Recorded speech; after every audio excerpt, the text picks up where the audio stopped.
Hopefully this can be seen. Gentleman Jim Corbett was a prize fighter, a bare knuckle boxer that went into glove boxing and defeated John L. Sullivan, who was the champion of the world in the late 19th century. His style was very fast, a lot of movement. One of his famous punches goes something like this.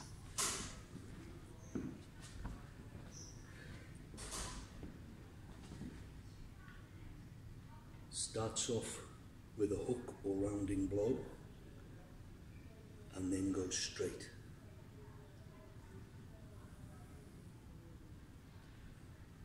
You can reverse it if you want to, but that is the way he did it. A hook or rounding blow, straight. Like that. Slower, like that. A little bit faster, like that. On a bag.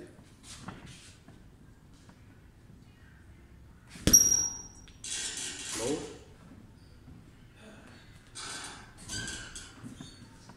Front legs.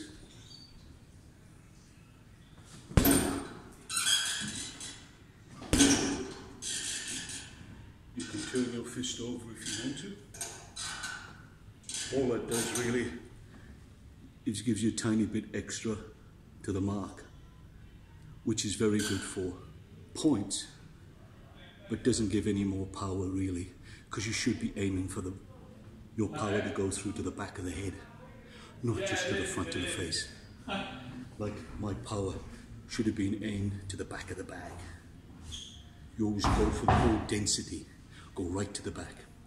Bigger it is, put more power into it, and more mental acuity as to where it's going to go and how it's going to go through. Now, a good friend of mine a few years ago that I taught some of the KAPEYAA-RAKSHAA to in boxing Brisbane, Malcolm Platt, very nice fella. He developed this while I was teaching him, and it's something he used in his boxing. I call it Platt's Fistic blow, for lack of a better word or name. Here it goes. He'd start off with a straight, start hooking it, and then straighten it again. You can call it Platt's hooked straight if you want to.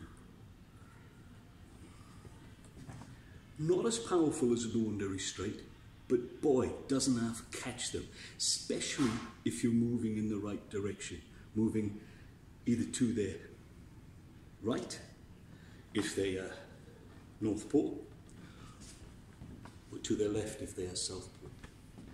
Trying to get around their initial lead blow. So,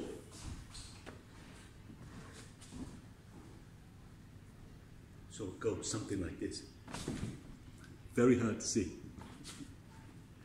Slower. Back.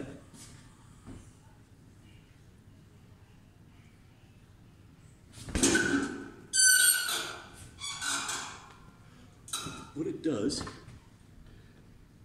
the mind sees this little bit coming forward in a straight line, so it calculates the trajectory being a straight line or almost straight line to the face.